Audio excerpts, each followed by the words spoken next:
Hey, this is Mike. I want to show you today this cool bracket I made to mount all of these things on the dashboard of my 4Runner. And then I'm going to show you how to make it.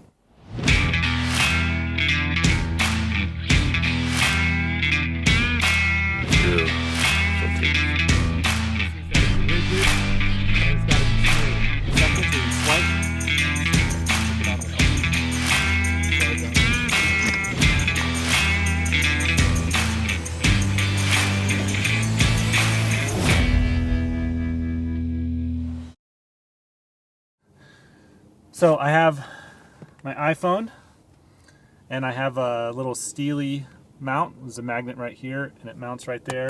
Boom. Next, a lot of times when we're doing trips, we will use one of these FRS radios.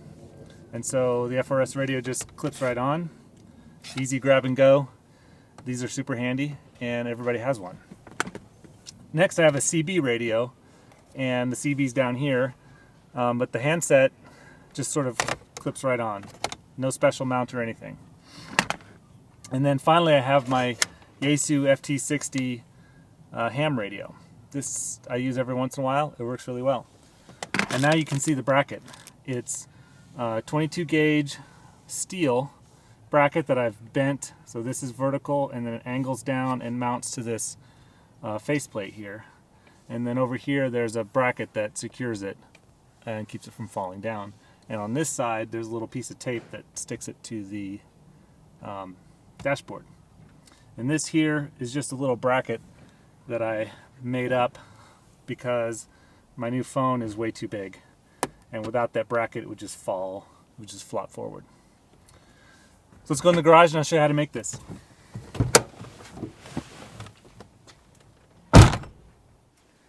Alright, to do this project you're going to need some supplies in addition to the 3rd gen 4Runner, which you absolutely have to have for many reasons.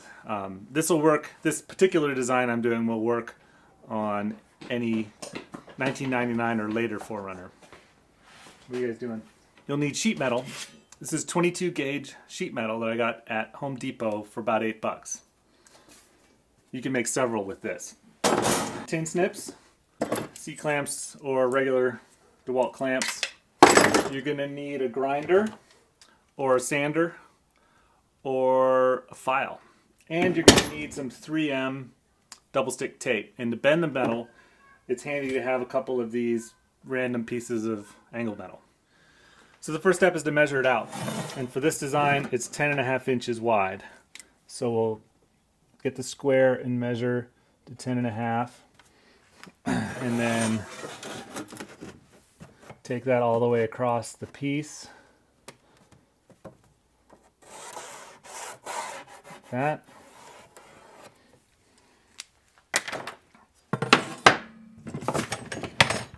And then we'll cut it with the tin snips.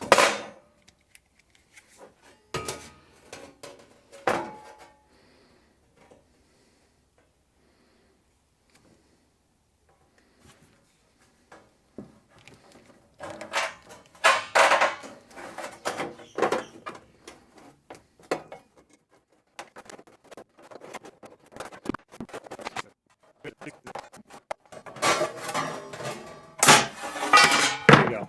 So that's our 10-inch wide piece. So now we want this piece to be 4.5 inches long, and you want to start at the clean edge on the top, because the edges that you cut end up not so clean. So we'll measure that.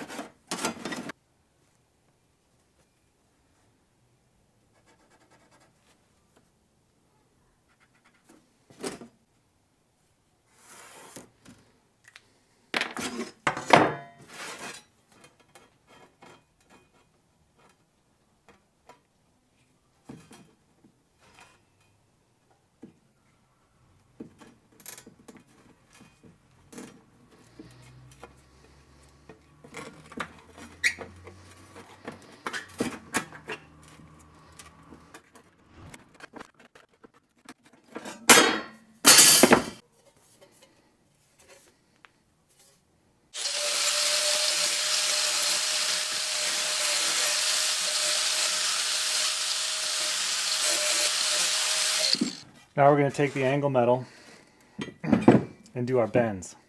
To do this, we're going to mark. The first bend is 3/4 of an inch. So we'll mark 3/4 of an inch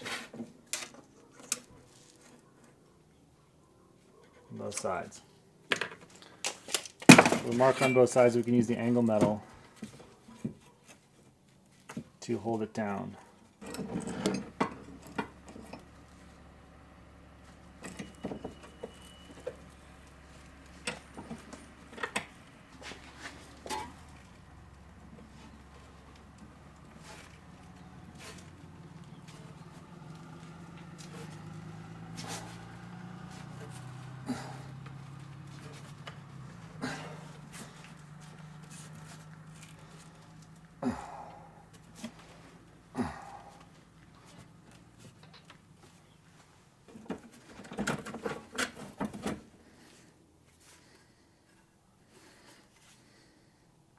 So now we need to come out 1.5 inches from the top and bend it back.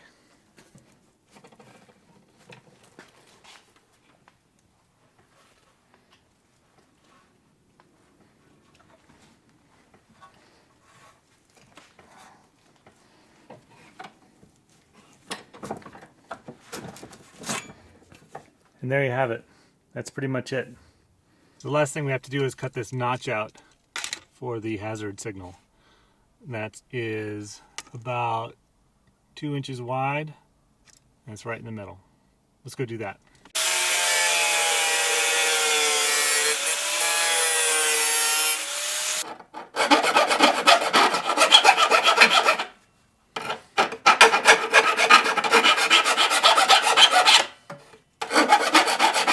So here it is. This will fit right on the dashboard above the heater controls, and the hazard light will go right there. The hazard button will go right there. The only thing I need to do is cut a strip to secure it to the dashboard so that it doesn't flop forward. And for that, you just cut a little strip of the metal and you can bend it with a pair of pliers. And the other thing I'm going to do, which I didn't do last time, is I'm going to paint it. I'm going to paint it black with some Plasti-Dip, and then it should look super awesome.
All right, we're back in business.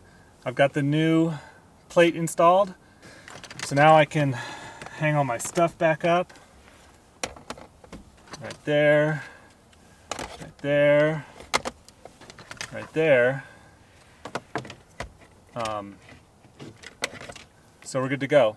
Although the other thing I wanted to show you, when I don't have all this stuff up there, I usually like to navigate with some sort of iPhone device, and the phone is nice. It's a little small, but you know, when I get out of the truck to go spot or hike around, then it tracks all that too, and I don't want that. So I bought a iPhone, so this is an iPad mini 4 with 3G, so it's got GPS.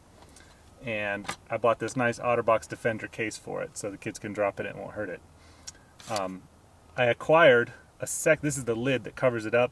It's also a nice little stand.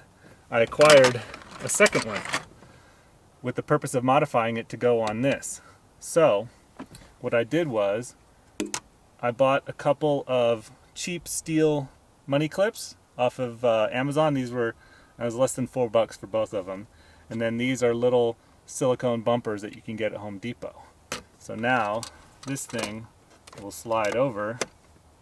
Bada bing, bada boom. Oh, the bumper just fell off. I'll have to get a different solution for that.